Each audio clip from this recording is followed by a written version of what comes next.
material that we can use. I like keeping it that broad because it helps me remember that this isn't just a human activity that's going on.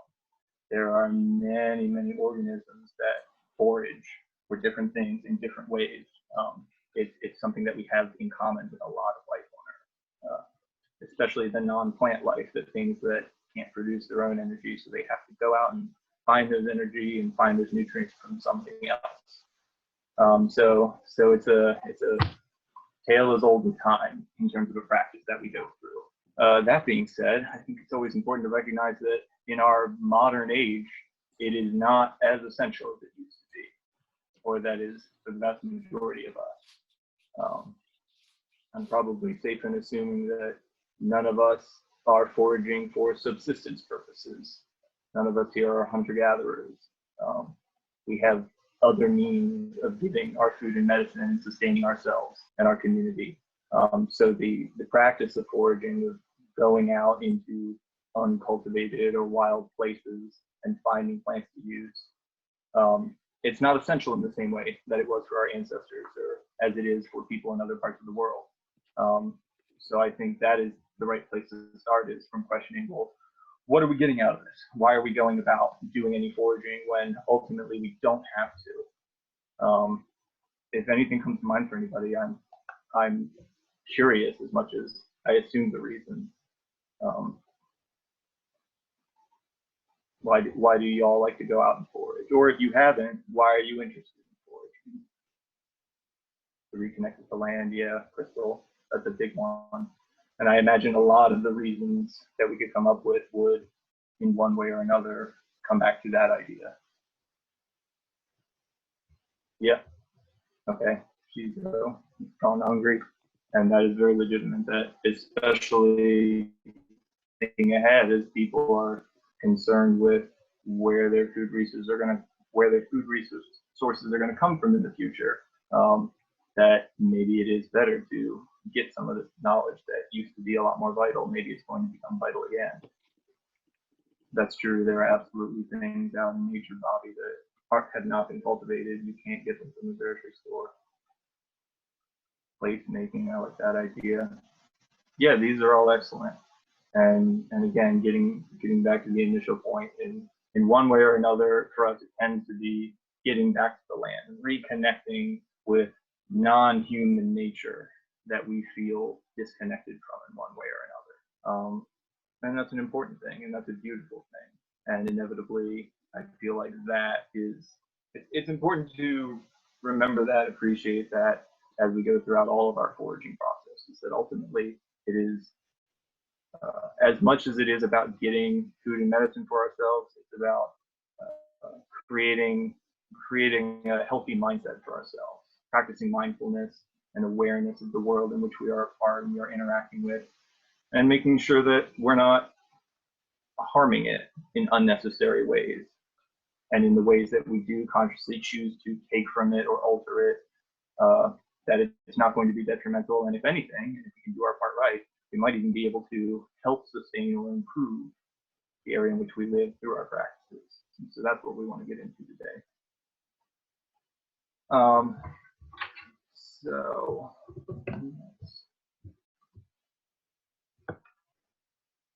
let us dive right into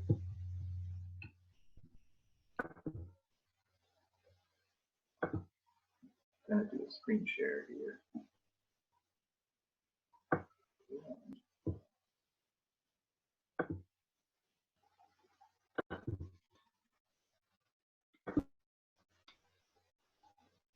Did that work?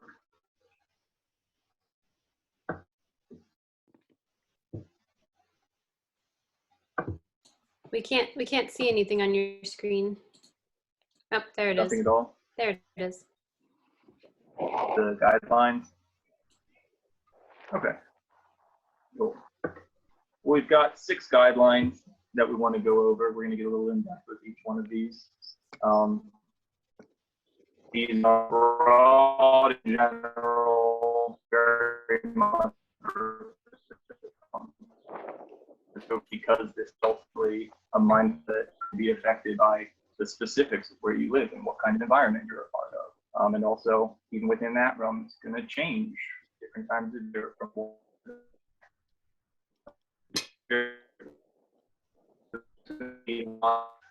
Opportunities where you're going to have to make you deny how much. These are just good guidelines to help you come to the conclusion for yourself. And we'll start at the top. It's the easiest. It's the most straightforward. It's the one that naturally everybody starts with. And it is that we need to learn about the plants. What are these plants and why do we want to go get them? So we need to learn what they can do for us. We need to learn the benefits, why we would want to go collect them in the first place. We need to get a general idea of what we're going to do with them. And then, most importantly, we need to be able to identify them out in the field. If we're going out into the wild, there aren't signposts, there aren't little markers like in a nice garden that'll give you the Latin name and all of that. So it takes real effort to go out and collect the knowledge, to get a good idea of what am I looking for, what does it look like, what are the unique aspects of its anatomy, getting into its life cycle of, depending on the plant, the leaves might look different at different times of the year, or depending on the time of year, there might be no leaves at all. There's all kinds of variation that we can find. And so before you go out picking anything, and certainly before you go consuming anything, it's vital that you do this due diligence of research. Be confident that you know what you're looking for. This is the number one rule in any foraging group or any code of foraging that you're going to find. Is that if you don't know what you're looking for, if you are not 100% confident about the plant that you're trying to take, you are better off not taking it. You are better off stepping away and continuing to observe it, which is the next big thing I want to get into, is that it's going to come up again and again, this idea of observation being crucial. The more that you can observe your personal environment and understand what's going on and understand the nuances of the plant that you want to take and how it's living out its life, the more confident you're going to be about making decisions of when to take and how much and what you can do with it.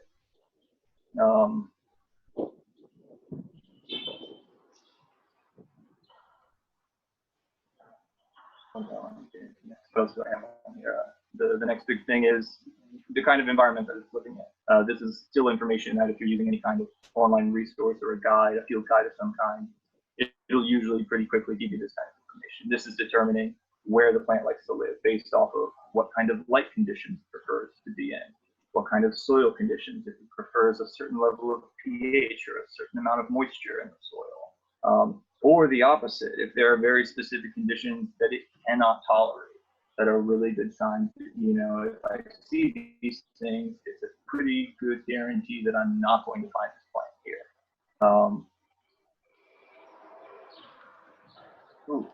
Let's get into the phenological journaling now. For people that aren't familiar with phenology, it's the study of how an organism changes throughout its life cycle.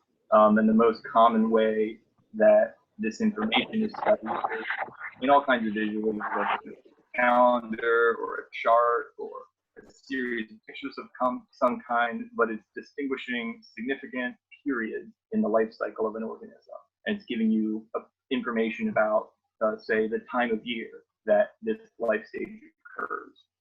It might be more specific depending on the organism.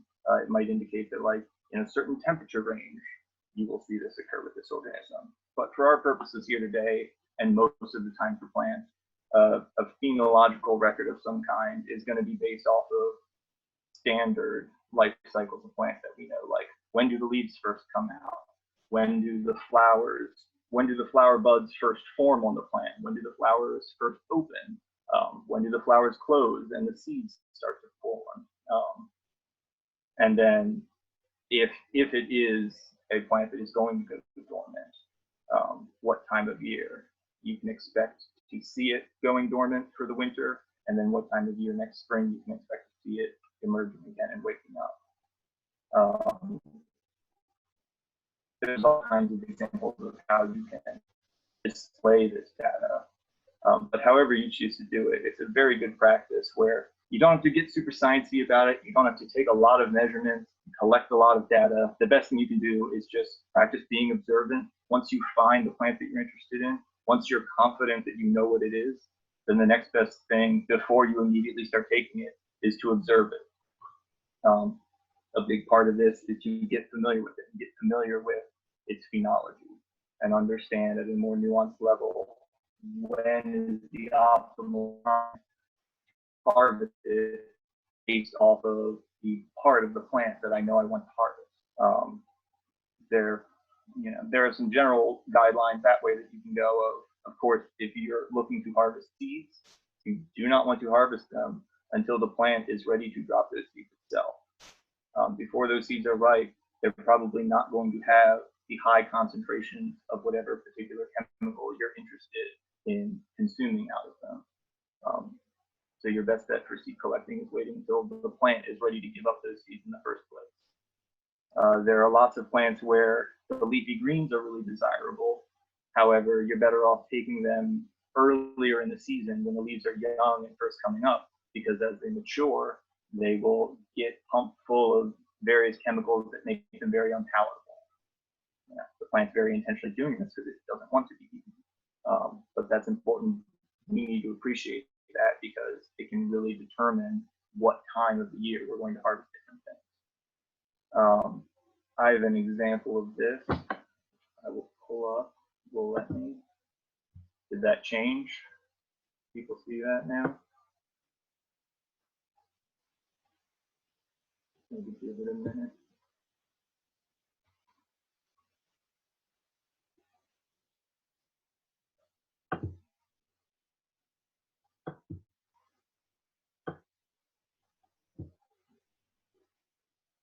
How about now? Nothing?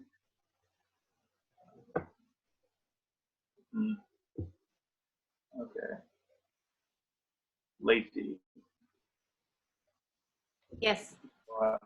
While I'm trying to figure this out, I'm just trying to show the calendar that I keep. While I figure that out, did you have an example for the blood root of a phenological calendar you could try and show? Sure. I have to take yours down. Yep. Yeah. Yep. I can show folks what I've been doing with the blood root.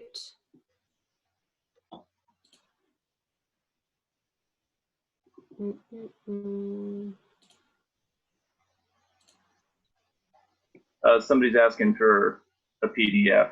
We'll definitely have that. Yeah, absolutely.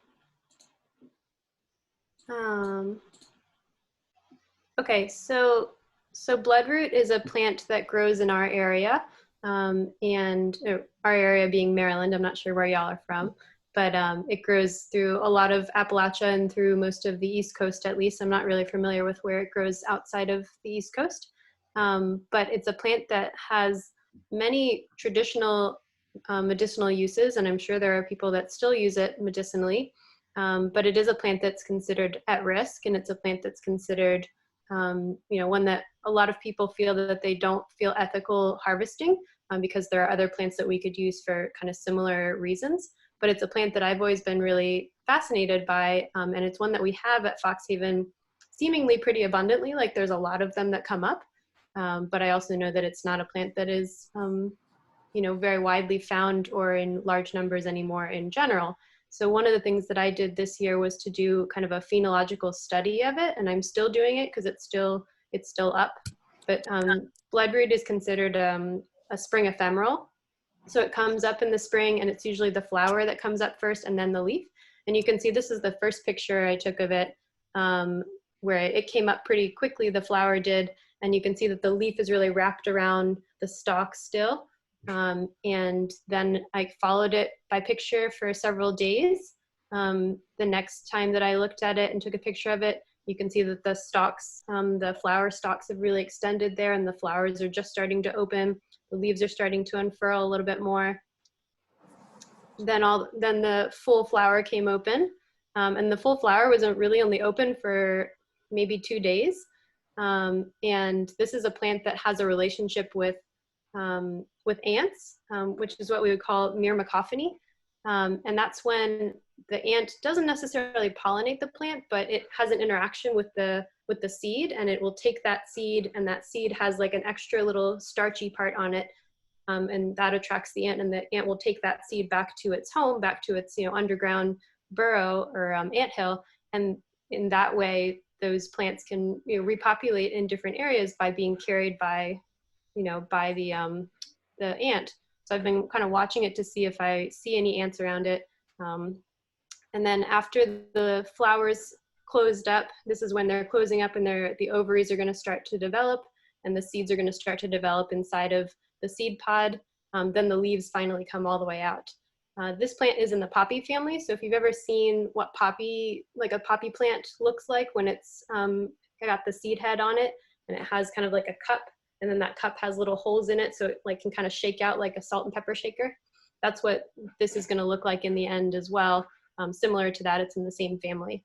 So I've been watching this plant as a way of having a relationship with it and kind of like in my way foraging it, right? Like I'm really gathering a lot of insight about where and how they grow, because I'd like to be able to move some of these that I see along the road to a more protected place. Because the areas that they've been growing maybe didn't used to have roads, but now do have roads.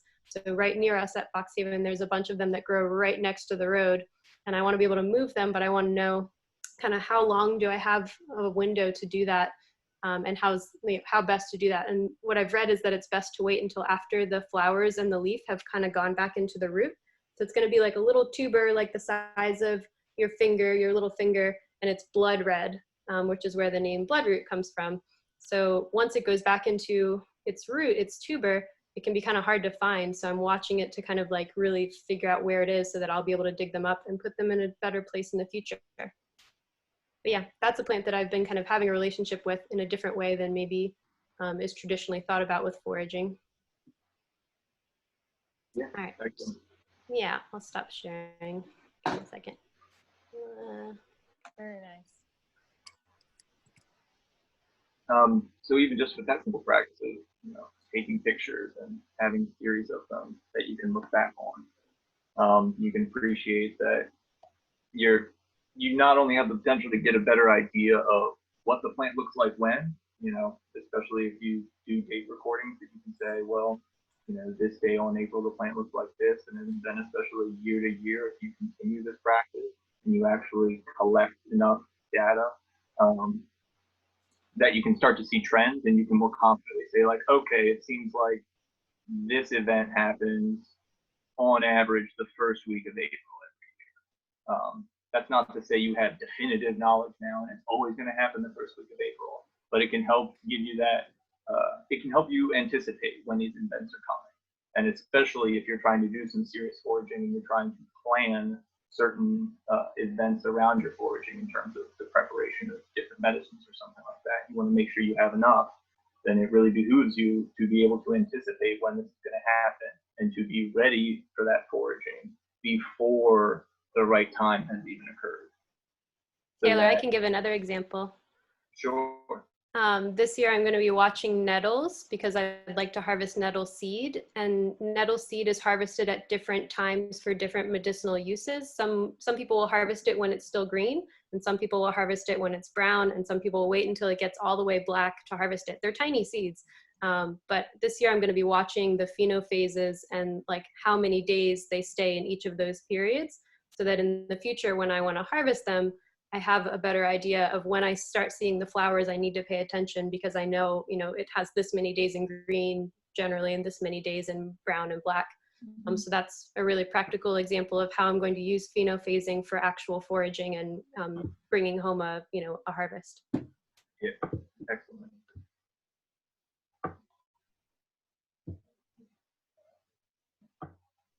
And I'm going to kind of segue into the second guideline. So let me try and pull that up again.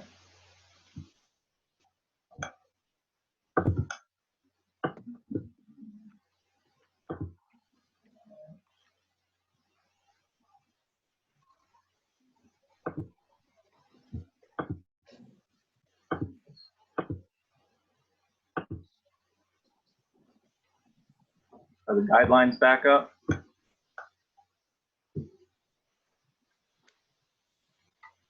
Yes.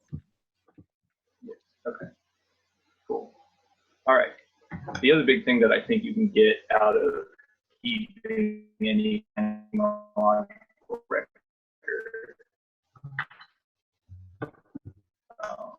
is that it helps you from the one to the two. Guideline 1 is the most straightforward, it's the most direct and obvious.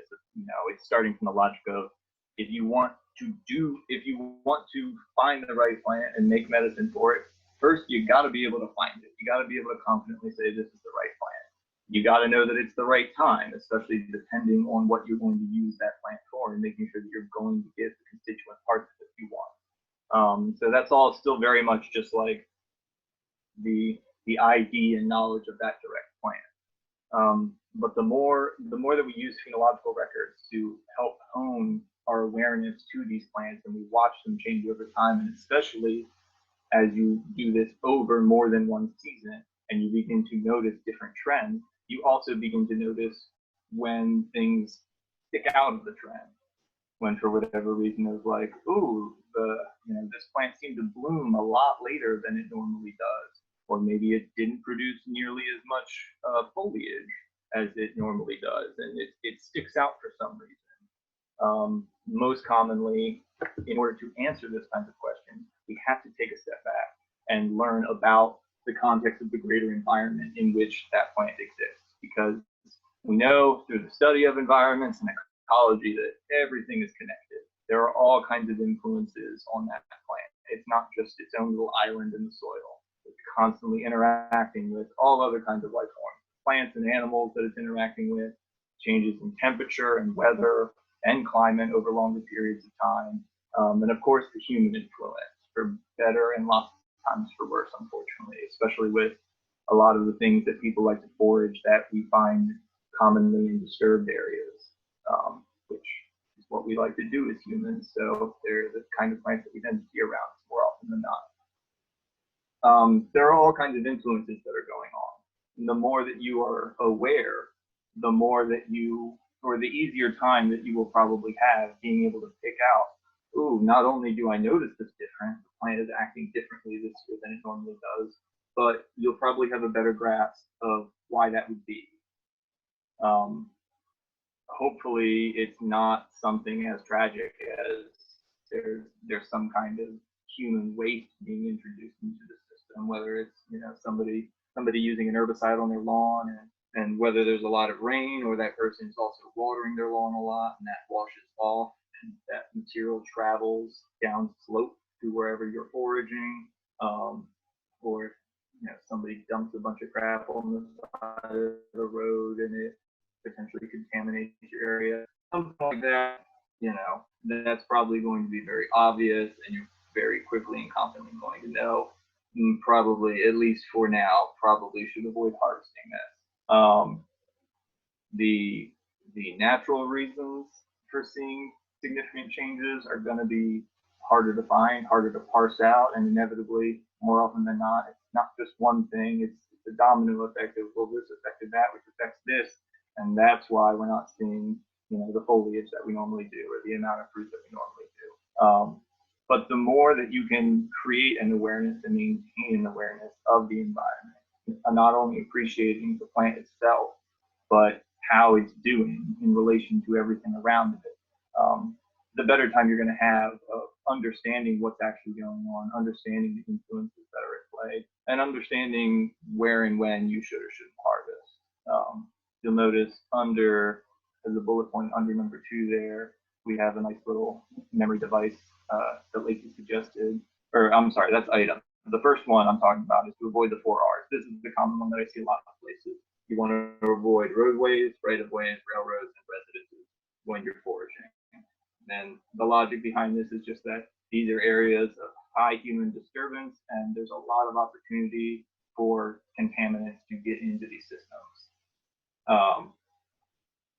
There are lots of times where, whether it's oil from a car seeping off of the road, or an herbicide that was sprayed to kill weeds on the roadside, but It is a strong, long-acting herbicide, and it does not break down very quickly. So even after things start to grow, there are still particulate constituent parts of it floating around in the soil that can get taken up by plants, things that you do not necessarily want to be putting into your body. So there are lots of things that thrive in these really harsh conditions, and lots of things that are really good at coming back from really heavy disturbances, even if it is like a heavy herbicide spray. Things like dandelions and chicories come to mind, where people feel like they can kill them all sorts of ways, but you never seem to be able to kill them all. And inevitably, the ones that persist are going to be hardy because they are able to deal with certain amounts of those contaminants in their bodies. But aside from trying to minimize such toxins or disturbances, that doesn't mean that we will still necessarily be able to forage from these places, or rather should. You want to appreciate that if you're foraging for your health, then there are going to be lots of instances where the plant is not necessarily going to contribute to your health as much as it could damage you or harm you in some way. So we want to avoid these places with a lot of human impact, and especially a lot of human waste that can potentially get into the system. What I was saying before that Lacey turned me on to is the bullet point below that, the acronym of ITEM, which is a really good, fast way to give you the basic information that you should need to remember for foraging a plant. Identifying it, as we said, just being able to confidently know what it is, know how to tell it apart from other plants, not just so that you get the effect that you want, but so you potentially don't make a bad judgment and misidentify a species and instead consume something that's potentially dangerous to you. So you have to be able to identify the plant.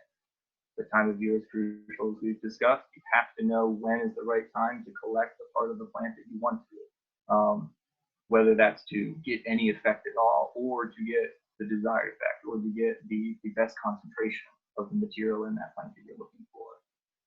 The E is the environment, again, appreciating that no person is an island, and that goes for plants too. And so there's never going to be the picturesque plant that grows perfect and straight and big and lush unless the environment provides for that. And so anytime that we are looking at a plant and how it is growing and how it is doing, that is because of the greater context of the environment that it's in.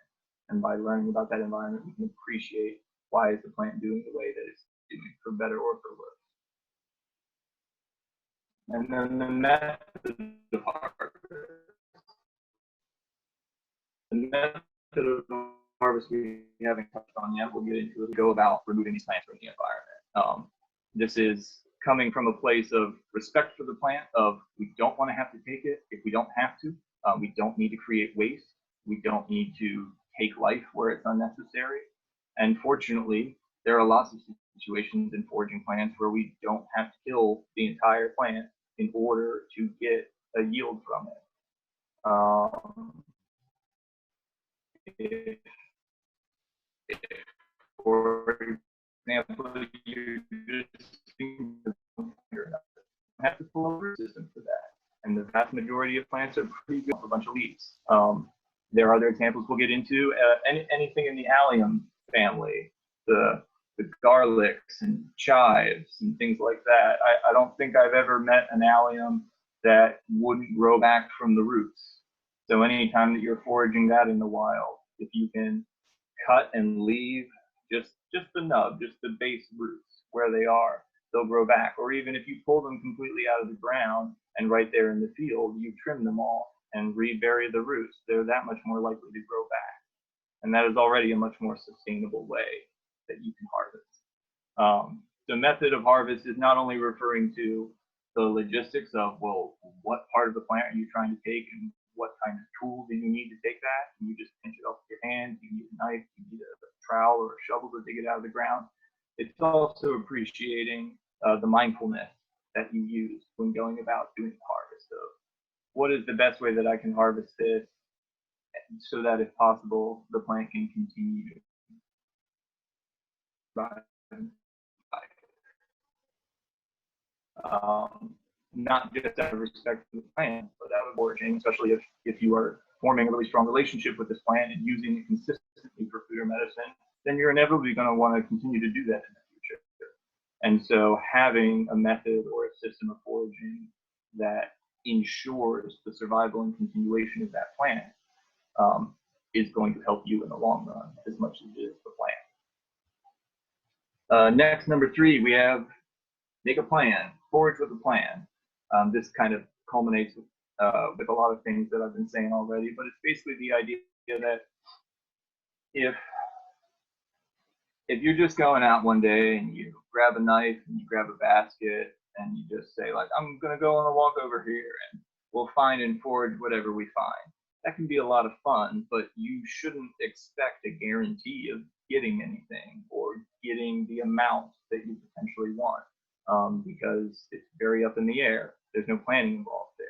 With the planning, you get that guarantee, and you get the guarantee that you're going to spend less time and effort in your searching, and you're going to be able to more efficiently make that harvest happen. This is using all of that information that we've been talking about so that you know not only what the plant looks like, you know where it is so that you can quickly go there instead of searching for it high and low. You know where it is, you know how much of it, you know the minimum amount of it that you think you need for whatever recipe or whatever that you're creating. And you guarantee that you will have all the tools necessary to make that harvest happen. It just makes everything far more efficient, and it ensures that the imprint that you leave is going to be as minimal as possible. It helps you get in and out. Of course, the plan doesn't guarantee anything, but it helps out a lot. It helps you from just wandering through the woods looking for whatever you can find, which is a lot of fun.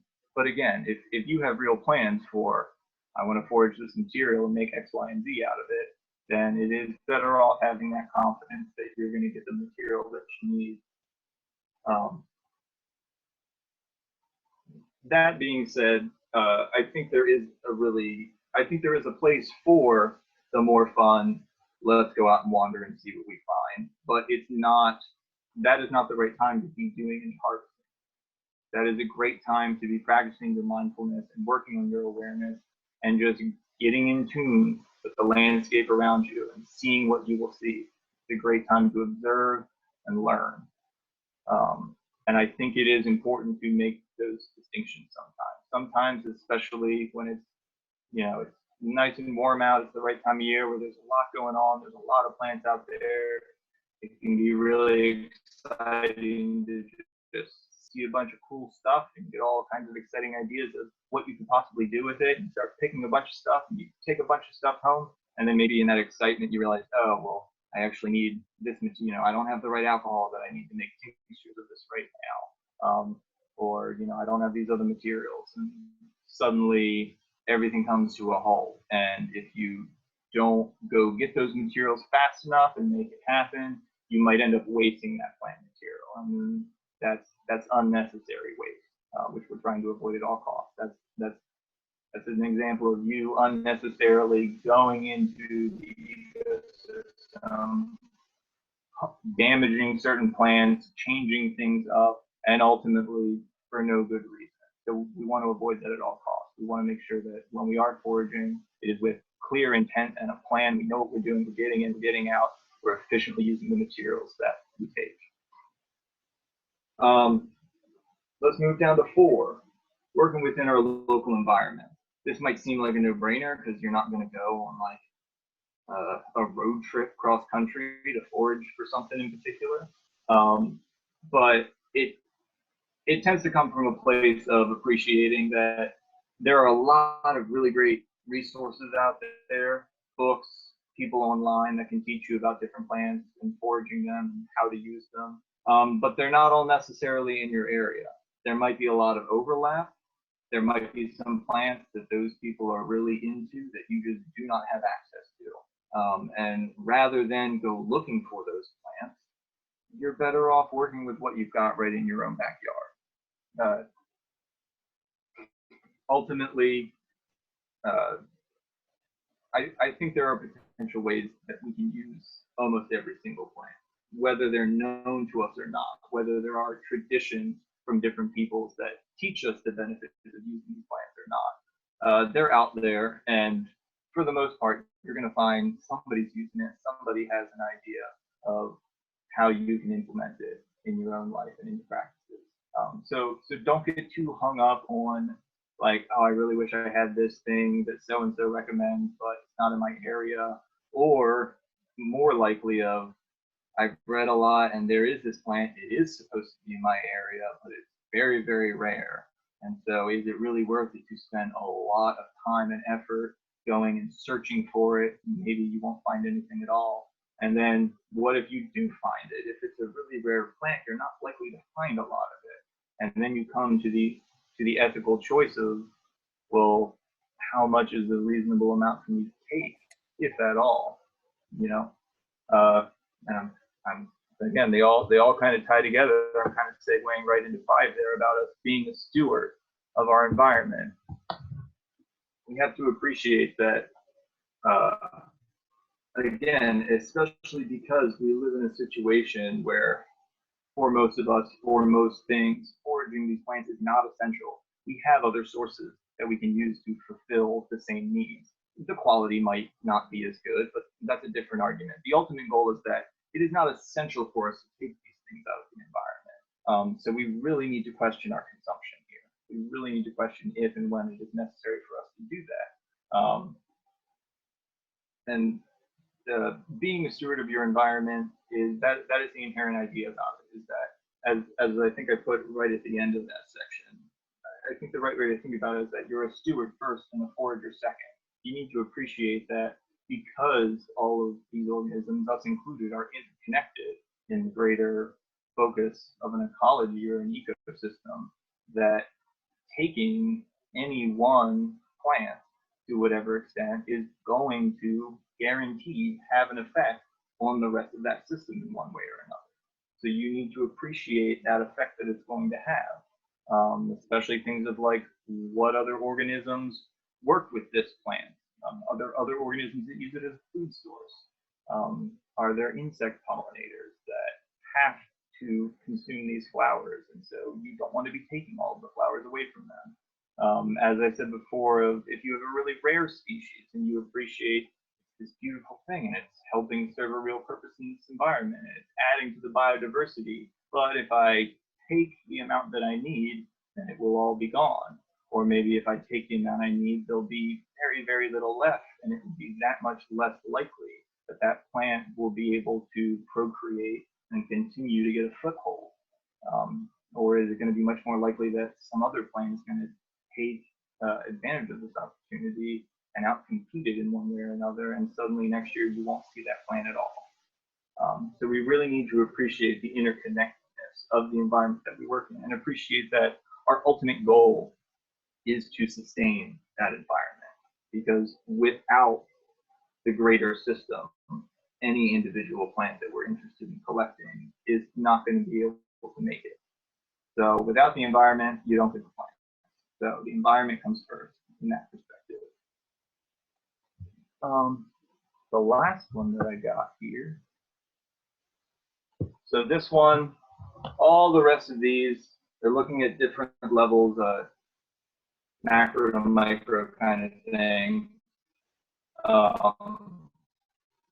But they're all about an outward focus and mindfulness on how your influence on it is going to affect different organisms, and being sensitive to that. This last one, let's turn the camera around and let's focus on ourselves. And this for me comes into play more of like, you went out, you were mindful about it, you did everything right, you got a nice sustainable harvest, and you brought it home, and you're going to use it now. Whether you're consuming it directly, whether you're following a recipe where you're going to convert this plant material or break it down so that you can concentrate chemical constituents in it that you want to collect. Whatever the case, we need to appreciate that for the most part, it's not an exact science. There is not a lot of really rigorous research out there on the wide array of plants that people use as plants in medicine or as food in medicine out there. And so we need to appreciate that even when we find really reliable sources, that usually it's from people who are working off of their own personal experience. And that doesn't make it illegitimate in any way. You just need to appreciate that it's inevitably going to be different from your experience. I think especially in terms of how you use them as medicine, especially if you're using for internal medicine, you need to appreciate that if somebody's recommending a certain dosage, that dosage might not work for you. Maybe you take it and you immediately recognize that it's far too strong. The effect is far too strong. That doesn't necessarily mean that you are having a bad reaction to this plant and you should never use this plant. It might just mean that the medicine's a little too intense for you. The reverse could be just as likely. I have run into that problem a lot of times where I will follow recommended dosages or recipes of somebody I find very reliable, and I find that the subsequent product has little to no effect. And instead of just throwing my hands up and saying like, oh, I guess that didn't work, I guess that person was wrong and this isn't a good plant for that, it's an opportunity to say, well, maybe that dosage wasn't strong enough for me. And lots of times I found if I responsibly, slowly, bit by bit, increase the increment or increase the dosage, sometimes you can find that you will get a more positive effect or you will get a more desired effect out of it. But so it's basically just the idea of appreciating not only do we not all live in the same place, and so we might not necessarily find the same plants or find them in the same places, but those plants aren't going to have the same effects on each of our bodies. And so we need to be able to listen to our bodies and be patient, and especially when working with a totally new plant as medicine, where we have no experience with how it's going to interact with our bodies. Take it slow. Take it bit by bit, and be mindful and be aware of that process. Feel what's happening in your body. Take your notes. Have an appreciation of how you're making your own medicine, because that is ultimately what it is. It's truly, it has that magical potions making aspect to it, where it's never going to be exactly the same twice. Even if you go back to the same patch year after year, there might be environmental factors that affect the ratios of different chemicals in that plant tissue. And maybe you find that, oh, medicine I made from this comfrey this year wasn't as potent as it seemed to be last year. That doesn't necessarily mean you did anything wrong. It might have to do with the lack of this or that nutrient that the plant didn't get this year. So yeah, again, ultimately with all of these ideas, it's a practice of mindfulness. It's an appreciation that everything is interconnected, and it is not as simple as, you know, walking out into the woods and finding a plant is guaranteed about it. It's going to be variable, and it's good that you have not only a general mindfulness about you, but it's good that you have, it's good for you to think about these things ahead of time, so that when you go out in the field, you will be quicker on your feet. Because in foraging, every situation is going to be different. Again, even going back to the same reliable patch year after year is going to be different. And so you can't expect the same outcome every single time. You need to be able to appreciate the differences that are happening. You need to be able to adapt and work within the confines of the environment that you're working in, so that everybody can continue to persist together happily.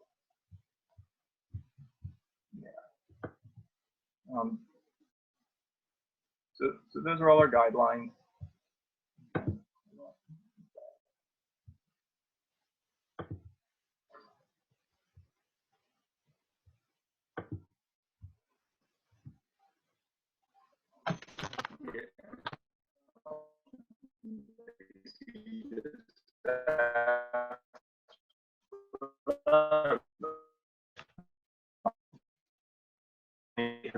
That they're already any of these kinds of practices.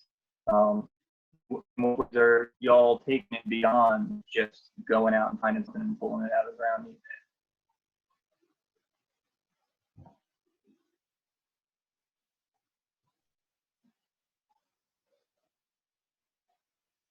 Ooh, garlic mustard on pizza. Nice. See Natalie working with yellow dock. That's exciting.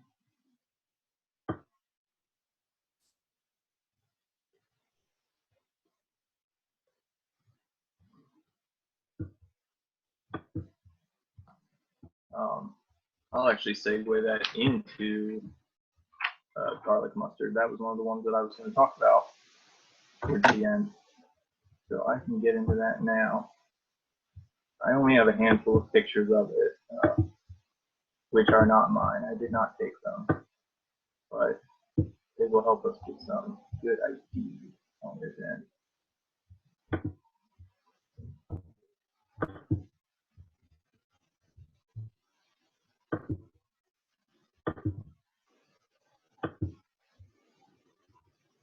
How did that look? People seeing a picture?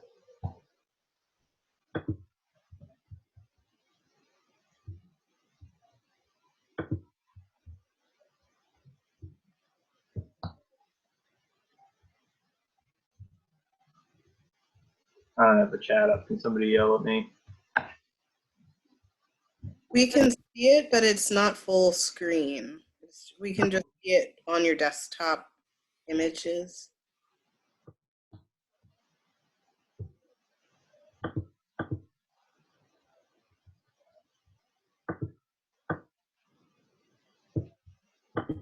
I wonder if behind your screen, maybe?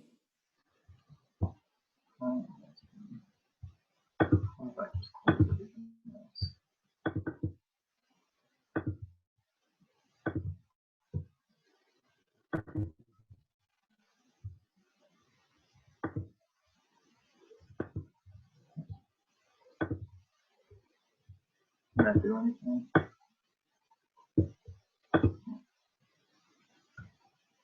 That's okay. I think we can, yeah, see it. I can still talk about it. I mean, this is a common enough one. You're going to find it everywhere. You're going to find it everywhere online. It is, you're going to find it online because people very quickly list it as an invasive species. However, like most invasive species, like all invasive species, it's not that the plant is particularly malicious in any way. It's not entering a new environment with the sole goal of muscling everybody else out and dominating the space. It's just taking advantage of an opportunity that it sees. I mean, so this is a good example of when I see a space that's overrun by one or a handful of invasive species, you know, especially cases that people really feel where a monoculture forms, which is something that we can see with garlic mustard. It can be so prolific and so good at spreading itself that we can get large patches where there's nothing but garlic mustard. This rightfully concerns and upsets people because it is really good at outcompeting a lot of native plants, especially a lot of ephemeral understory plants that like to live in the shade of our deciduous forests. This is where we see garlic mustard a lot of times too. However, when I see that, again, it's not about like, wow, that's a really strong plant that can fight everybody off. No, to me, it is a sign to try and step back, zoom out my scope, and appreciate the larger impacts of what's going on in the environment, what's going on with this space that led to the opportunity for this garlic mustard to take hold as much as it has. And so lots of times we can, from being able to look around and appreciate, we can see like, well, maybe the overstory has changed. Maybe there's a lot more or fewer trees than there used to be previously. Maybe a certain species is dying out, and suddenly we have to go learn about a connection between the native ephemerals that we're not seeing and the larger tree species that they tend to associate with for one reason or another. Anyway, that was kind of a tangent. Garlic mustard, it's a very common one. It is in the mustard family. It is in the genus Aliaria, which you'll notice is very similar to allium, which is, as I discussed earlier, the group of plants that is your garlic and your onions and your leeks and your chives and your scallions and all of that. And so the garlic mustard's name, Alliaria, is literally meant to be, it is supposed to mean like the alliums, and it is because by its common name, garlic mustard, it has that distinct flavor. All the other alliums have a very strong, robust garlic flavor. The uncomfortable bitterness that other mustards can have in very high quantities, it's a lot more pleasing. It's very easy to just pick it right out of the ground and start chewing on it, and it's not overpowering or too unpalatable without processing. It is a biennial, which is an important and really easy way to distinguish it. Biennial, basically meaning that it takes 2 years to go through its full life cycle. So if we were making the phenological calendar of it, at minimum, we would be displaying a 2-year period. In the first year, it's going to stay very low to the ground. It's going to be a nice round little clump, or rosette is the fancy word, a little rosette of leaves that are all unfurling in every direction.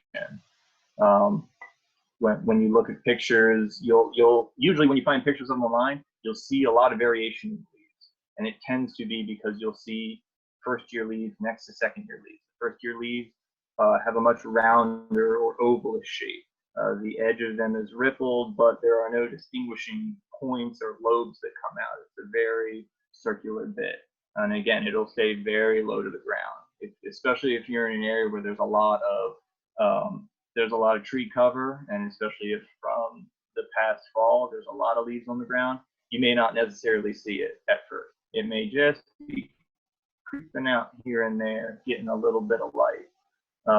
But it is in that second year that it will send up its flower stalk, and it will start doing that pretty early. Already right now, usually around the beginning of April is when I'll start to see it flowering. It will start its flower stalk, and it will start its first flowers pretty low to the ground where its full rosette is. But as those first flowers open, that'll really trigger it to take off, and it'll send up that stalk as it continues to produce more and more flowers off of that longer and longer stalk. And as that stalk grows, we get the much easier to distinguish second-year leaves, which look very similar, except the tip of the leaf comes to a very noticeable tip, and suddenly the leaf is a very distinguishable heart shape.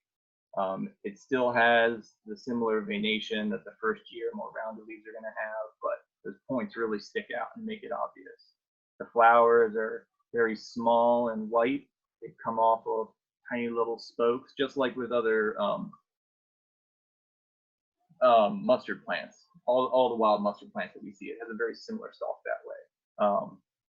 The seeds can persist well into September, I'd say.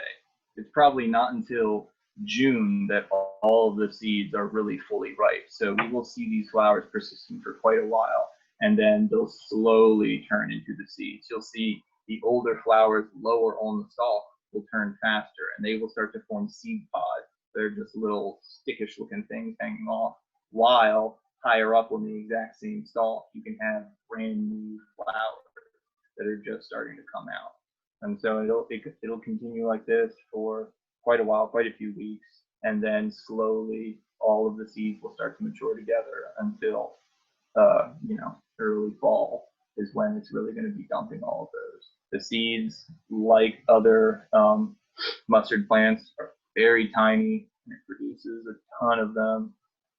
There were some studies put out by, I believe it was Yale a couple of years ago, that they tested however many thousand garlic mustard plants, tracked them throughout their whole 2-year life cycle, and the average plant produced something over 10,000 seeds.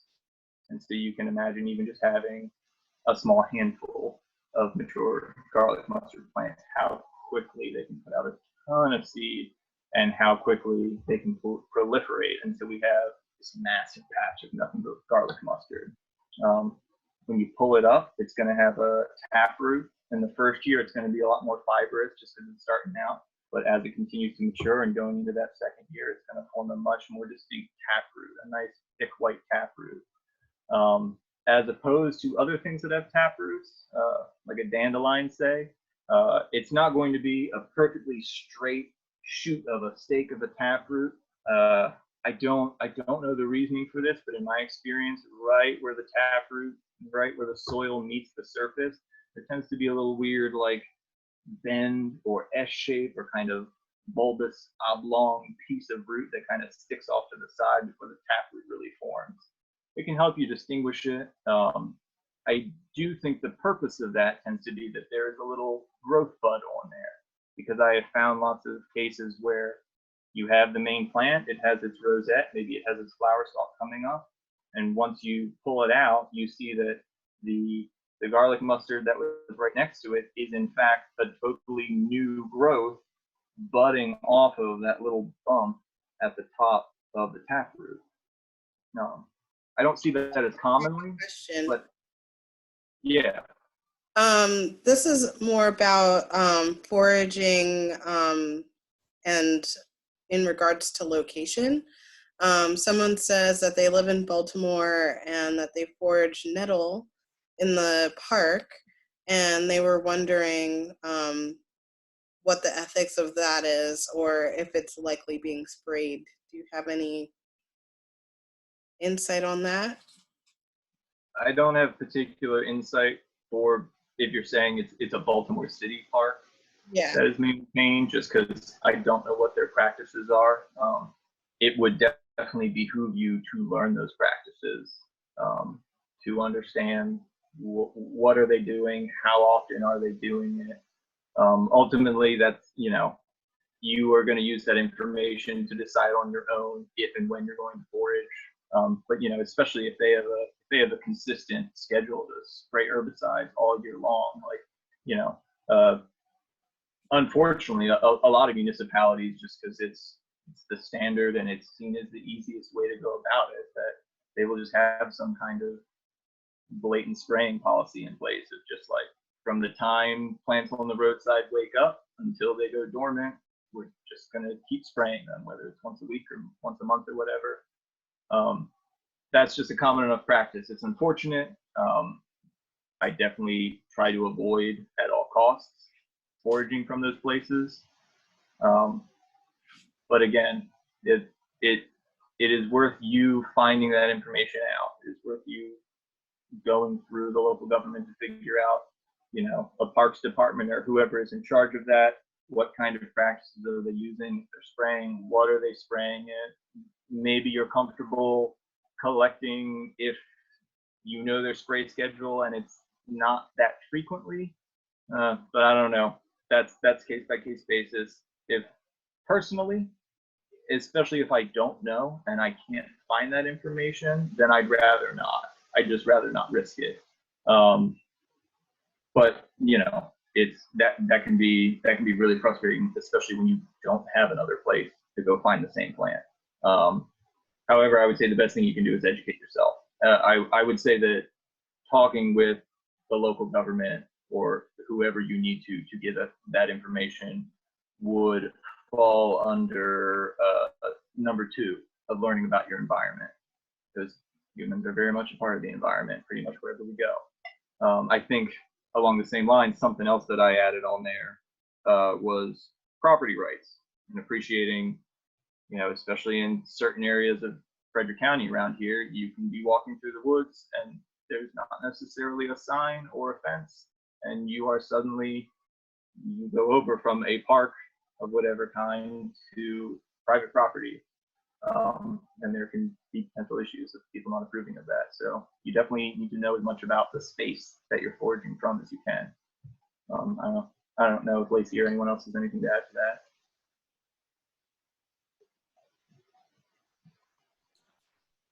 We've been talking in the chat. A bunch of folks are also giving their opinions. So I think we've got some good opinions through the chat. Excellent. Yeah.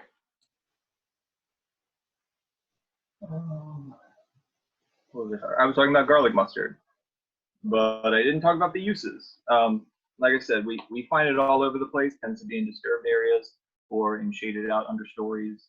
and deciduous forests that we have around here. It's the number one thing that I use it for is the delicious garlic flavor.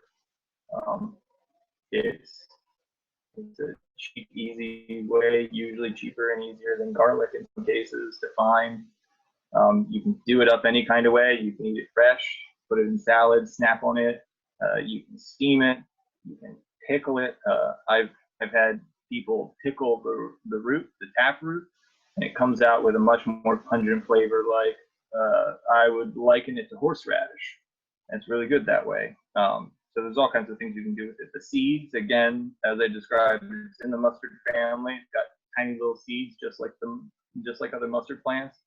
And even the seeds contain a good amount of the chemical constituents that give it that garlicky flavor. So in the same way that you would collect mustard seeds and grind them up for cooking, especially to make, a mustard paste of some kind, you can do the same thing, except it can be like a garlicky mustard.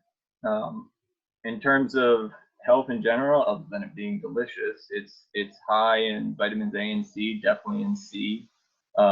It's known to stimulate blood flow. Again, I mentioned that before in different things, which just helps with good circulation of your body, get all those cells more oxygen and nutrients as they need it. Here's another question. Yeah. When it's berry picking season in the wild, Jen was taught to leave the berries on the lower to the ground alone, and the berries on the top. Taught that the berries on the lower. Taught to leave the berries on the lower ground alone, and the berries at the top of the shrubs alone. Is to provide food for rabbits and mice. Do you have any insight on that?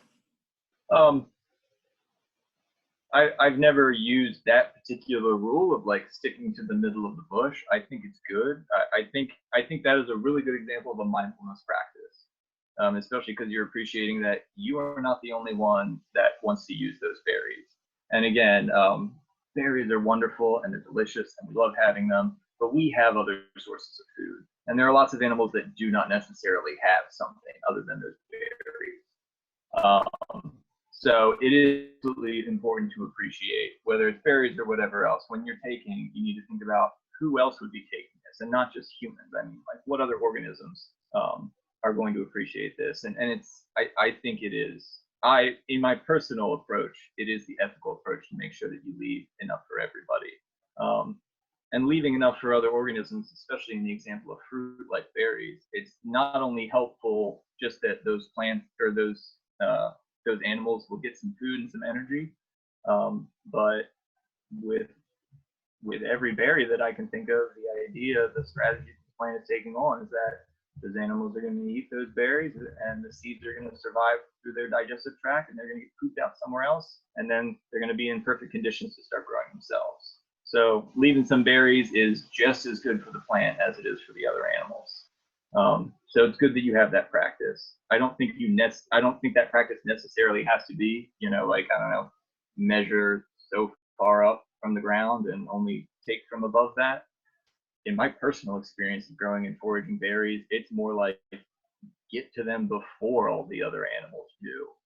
I mean, even if you have I've got cultivated blueberry bushes in my backyard, and I can look at them multiple times a day, every day, and I can really anticipate like, oh, they're almost ripe. They're going to be ripe first thing tomorrow morning. I'm going to pick them first thing tomorrow morning. And sure enough, the robins and the blue jays are in the tree above me saying the exact same thing. And they get up 40 minutes before I do, and they take all the berries. So yeah, I think it's good that you have a mindfulness practice like that. With berries in particular, for me, it's more like I'm lucky if I can get any of them, because all of the other animals are a lot better at foraging than I am. And they're a lot more mindful about what's going on and when and how they can get what they need. Awesome, thank you. And I just want to shout out if anybody has any questions, maybe now's a good time.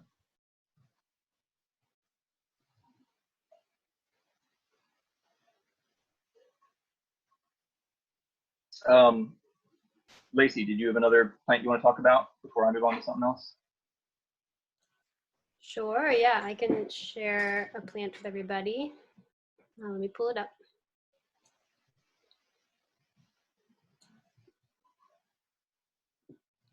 All right.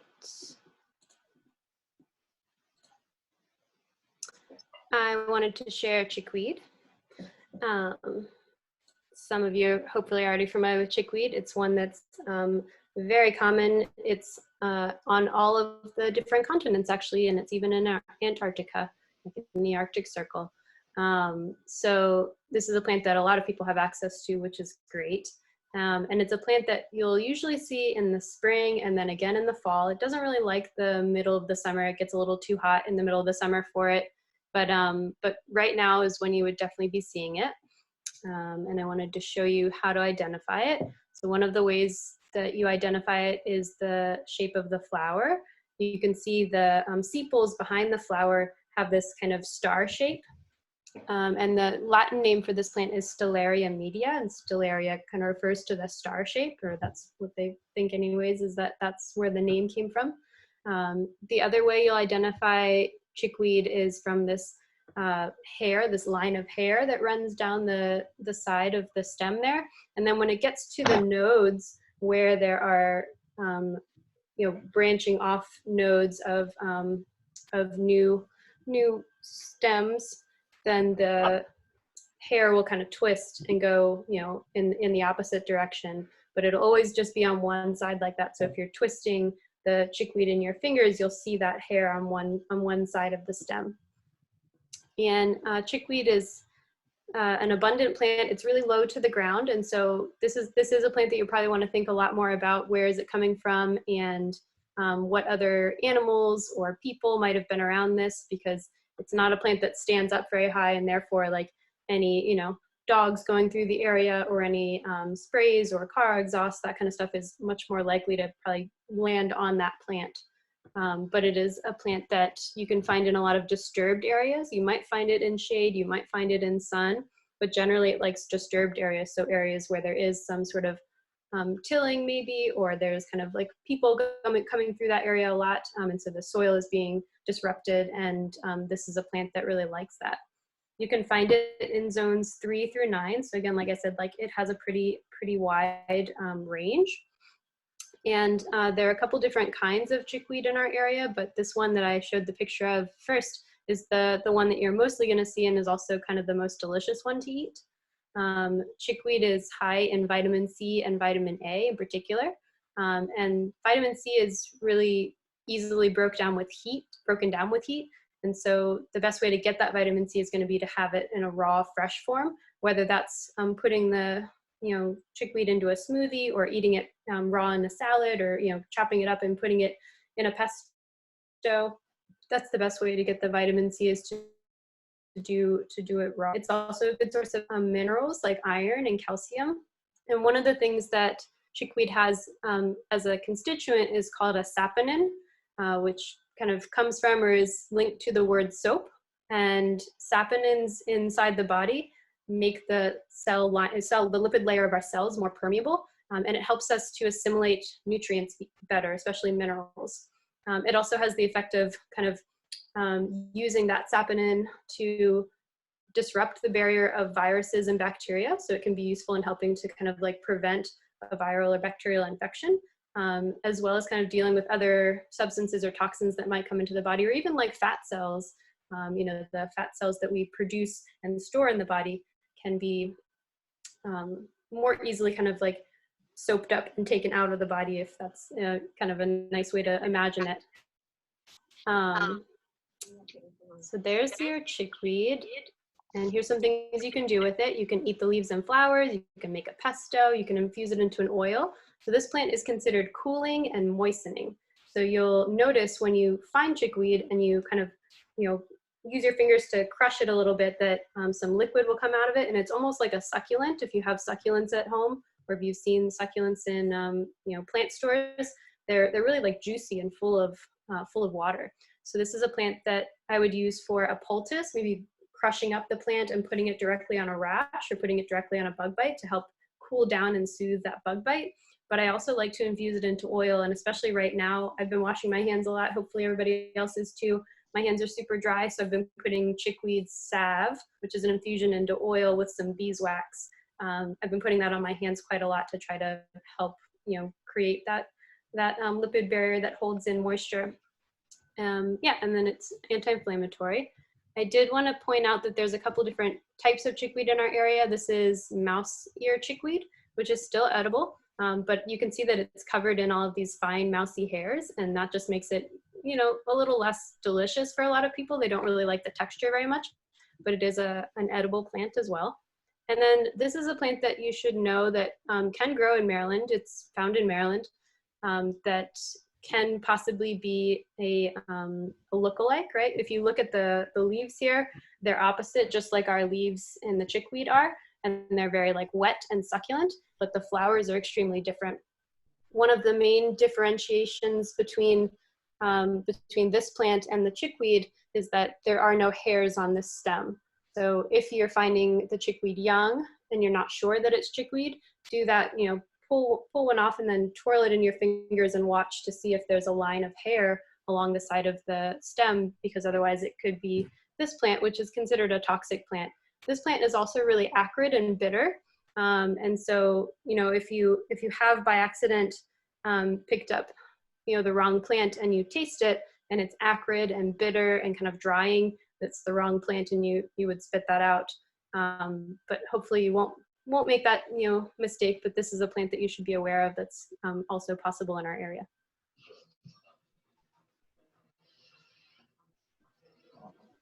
Very good.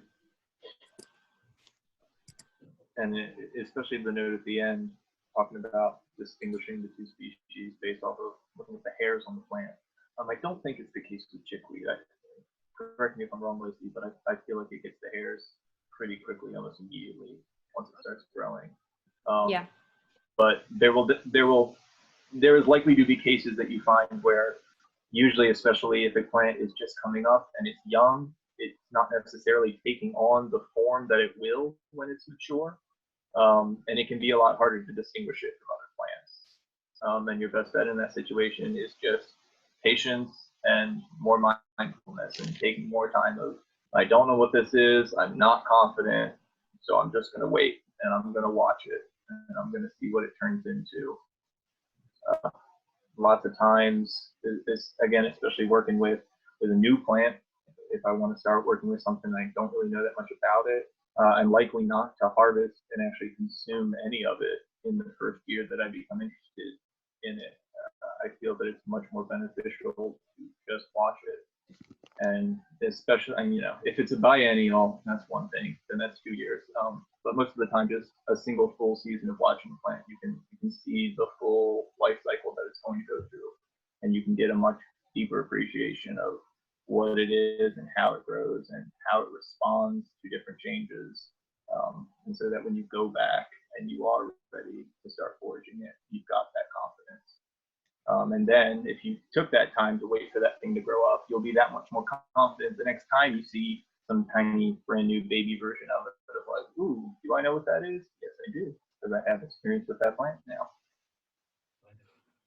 Yeah, I can say personally, it was almost 10 years ago that I was starting to learn plants, and I had identified chickweed. Someone had, shown me chickweed, and then I saw it in a cemetery, and got super excited and harvested a bunch of it and brought it home and chopped it up and put it in a jar.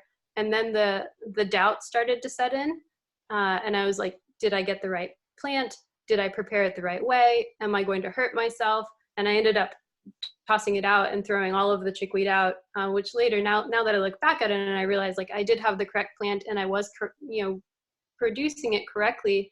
But that doubt was so strong for me that I was just too worried to even try it. And so I think that now, with many years more of just watching the plants, when I encounter new plants that are new to me, unless somebody that knows it really well is sharing it directly with me, and then I feel comfortable using it.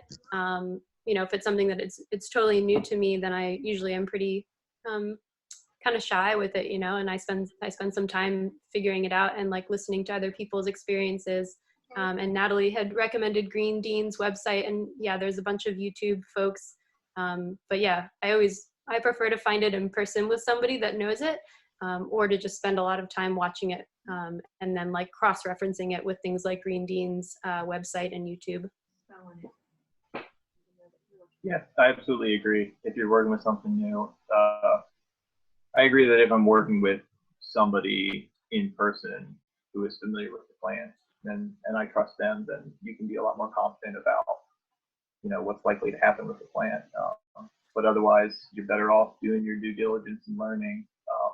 And that when you find that information online or in books or whatever, that you take it with a grain of salt. You appreciate, you know, this information will help me anticipate what's going to happen, but that doesn't mean that's what's going to happen, or that doesn't mean it's going to be as effective as the book says it's going to be. It is ultimately a very personalized process, the act of foraging, not only in being aware of your environment and directly engaging and being a part of it, but in appreciating how, as you consume these things, it's going to affect you. And over time, your ability to forage in terms of actually going out and IDing and collecting is not only going to get better, but your ability to confidently know your body, know what it takes, and know how to make good medicine or food for you. That's a skill that you're going to improve on as well. I know we're at the end of our time, but I do have another plant I could share if folks want to stick around for a few more minutes, or you can watch the video afterwards. Is that okay, Taylor? Yeah, absolutely. I was going to talk about ramps too. I don't have, you know, my pictures aren't working, so that's not as ideal, but we can keep talking about plants, or if people have more questions, I'm happy to stay on. But you go first, Lacey. All right. So the other plant that I wanted to talk about is violet. And we have a couple of different kinds of violet in our area. This is, you know, what we would call the wild violet or blue violet, folks will call it. You can find it in purple and in white, and then there's a kind of a hybrid one that's purple and white. And I think I might have a picture. Yeah, there's the kind of purple and white one. The leaves are identifiable because they are heart-shaped, right? So you can see that strong point there, and then it comes back into two lobes. And usually those lobes kind of fold back in on each other and make like a little funnel shape. And then right now the flowers are out. So if you're seeing these little purple, white, or purple and white flowers, this is a good time to be paying attention to this plant. This plant is kind of unique in that it has a sexual flower, which is the flower that we're seeing here. And I just learned these words today, so I'm gonna look at it because I was curious. I knew about this about the plant, but I was curious like what they call that. So that kind of flower is called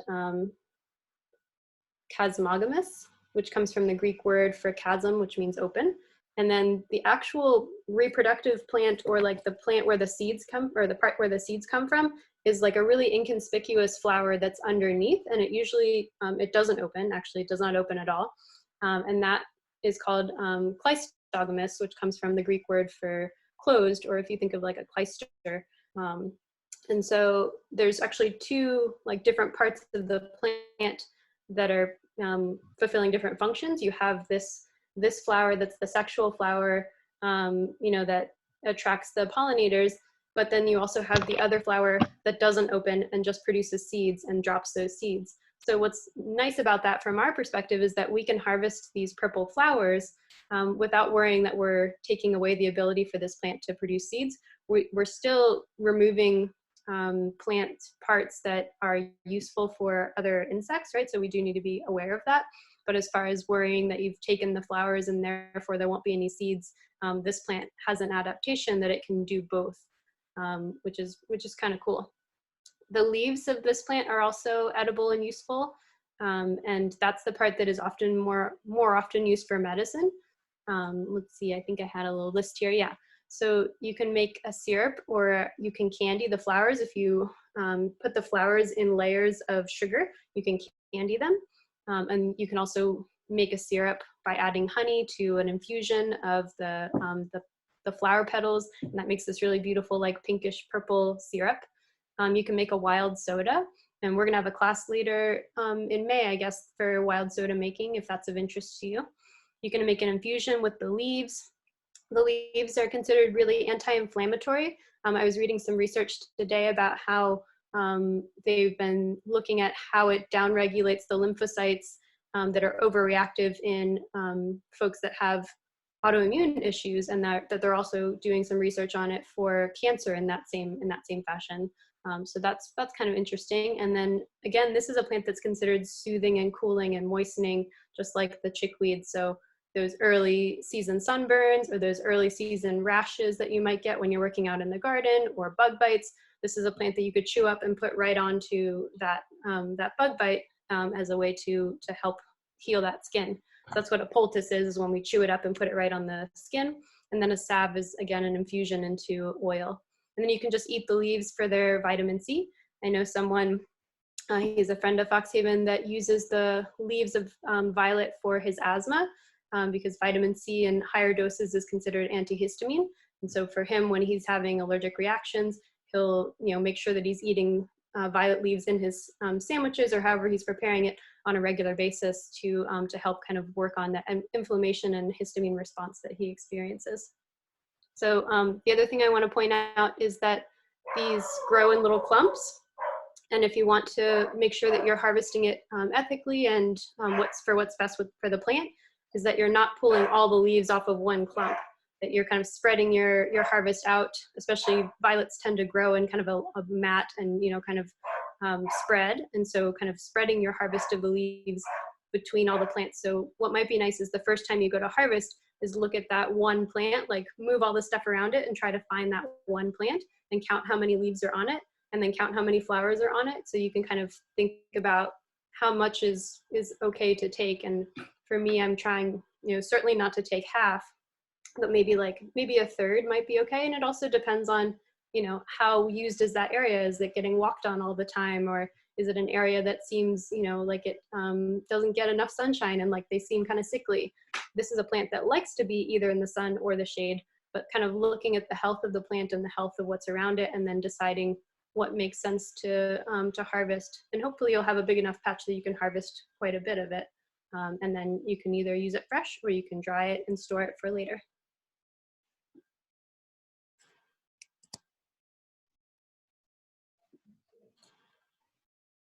And the wild violet is such a good common example of something that so many people have right in their yard, right outside. If you're not using intensive practices to get a manicured lawn, you'll find all kinds of things volunteering themselves stuff. And in our area, wild violets are a really common one you'll see.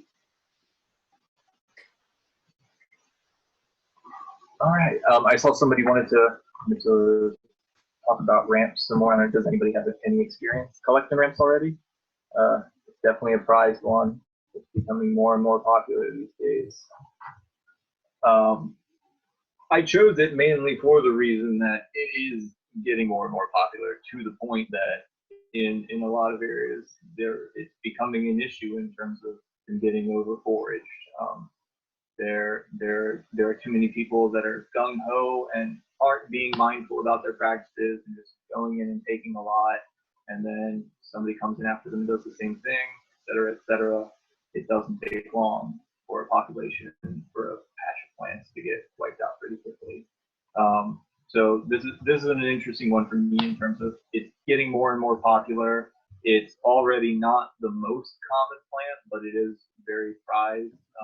So it'll be interesting to see how it plays out in the future in terms of, I don't know, basically how bad it gets before various people or organizations step in and say, we really need to more actively manage our consumption and our foraging of this plant. I also picked it because I love garlic, and it's another garlic tasting plant. It is in the same family. It's in the allium family, allium or genus, allium trichocum, something like that. It is one where the leaves come up first, and this is early in the year. This is now about probably, I'd say, no later than a month from now. That's the period that the leaves will come up. Each plant will have 2 to 3 leaves, and that is 1, 2 to 3. There's never going to be one. I have never seen one that is more than 3. And so this is another case that Lacey was describing of getting, especially if there's a cluster of them, it's not enough to just look at the big cluster of them. It's worth getting down on your hands and knees, parsing out the individual plants to be able to confirm how many leaves per plant are there. This is an example where it's a good one to have that IP scale because the leaves, which are very consistent in their green coloration, they're pretty long. They might be as long as the length of your hand. They're very oblong, smooth edge. Some people might call them more like elliptical. They have a glossiness to them. I describe all of that in general, but that is also the way that you, for the most part, that you describe lily of the valley, which is another very common wild plant that we have around here, and a very beautiful one, and a very toxic one. So this is a good example where your ID is crucial because you do not want to be munching down on a couple of lily of the valley leaves. It'll go south real fast. It's not just one that's unpalatable. It's one that is very toxic very quickly.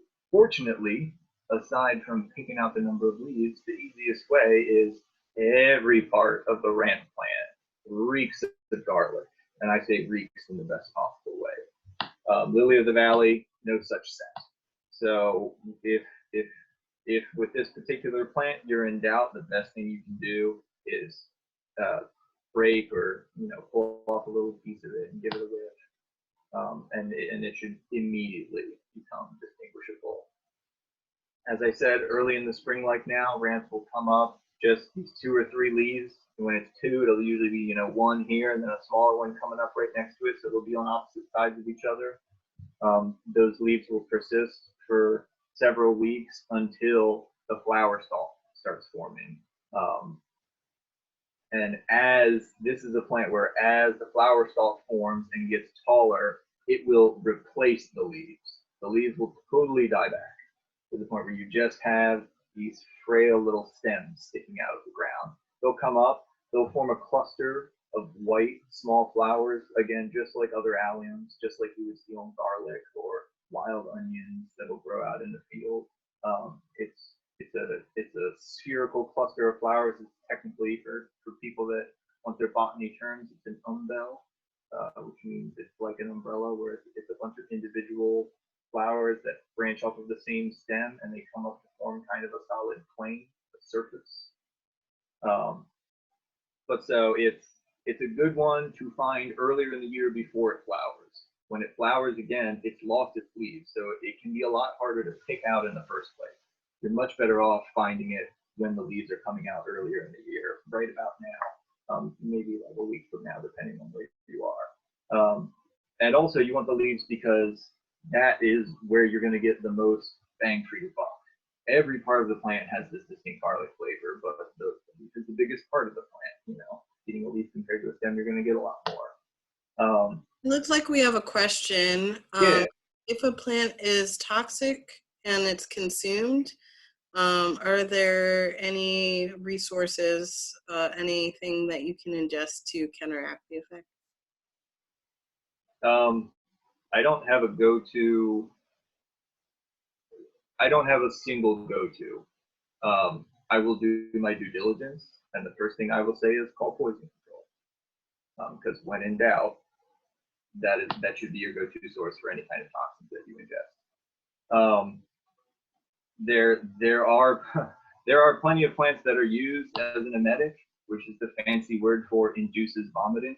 Fun connection, ramps is one.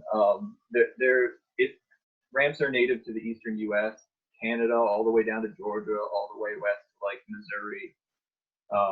And so there's a long history of a lot of indigenous people using them for different things. The Cherokee and Iroquois people commonly use it as a spring tonic. I've heard it said that it's just meant to clear you out. But to the emetic, the Chippewa people I know have a tradition of making a really strong decoction, like a really strong tea out of ramps, and using that as an emetic. And I have been told that it is a very fast-acting emetic when you get it concentrated enough. So, I mean, if you want to take that route, if you ingest something, your best bet is to get it out of your body as fast as possible, like vomiting it out. However, again, I'll say, when in doubt, if you don't have anything on hand, if you aren't confident about what you should do, call Foraging. Anthony and also Oh, asked. I'm sorry, real quick. I might as well add on. Part of that is also, again, even if you're not in doubt, if you are working with a brand new plant and you don't have a lot of experience with it, but you're confident that you have the right plant, it is still worth you being patient, taking it in smaller doses until you figure out how it reacts. That's not only just so you get a feel and you don't take too much too fast, but that's also to basically to cover your bases, because there is that chance that even if you're really confident with that ID, maybe your ID is incorrect. And, you know, on the chance that that is the case, it's going to be a lot better if you take a small dose of that toxic material. And from flavor or reaction, you will probably tell, ooh, that was not good. I should not consume more of that. So yeah, don't, even if you're confident about the idea, don't go eating huge amounts of the stuff until you have experience with it already. Sorry. What were you gonna say? That's okay. Someone also suggested activated charcoal as just an option. Oh, yeah. In case you ingest something that you shouldn't, it will help to extract that. Yes, small doses of new plants is valuable. Natalie says some are just intolerant to food, so even if you do not know what you have, then you don't, yeah, you still don't know if your body will tolerate it. Exactly, and I think that's an excellent connection. That it's just like any other food, that there are some people that are intolerant of certain foods. If it's more common things like peanuts, we already have a system in place in our society to quickly figure out if you have that intolerance. But again, a lot of these plants we go foraging for, there hasn't been a lot of really intensive, government-funded research on them. So it is very likely that there are people that are intolerant to different things, and we're generally just not aware of it. So you're always better off being patient and taking it bit by bit when you're working with something new. Awesome. I think this might be a good place to wrap up unless you have any final thoughts. No, I mean, we could go on forever, I'm sure. Thank everybody for coming out. I hope it's beneficial to everyone. If you got something out of it, we'll definitely send out a bunch of information, including the type of stuff that we went over, and some resources for like field guides and keys that you can use as well. Right. Lacey mentioned that she plans to send me some kind of study that we can forward to all of you all for your references as well. And you'll receive the PDF and the PowerPoint. So thank you all so much for coming. Have a good evening. Yes, have a good evening.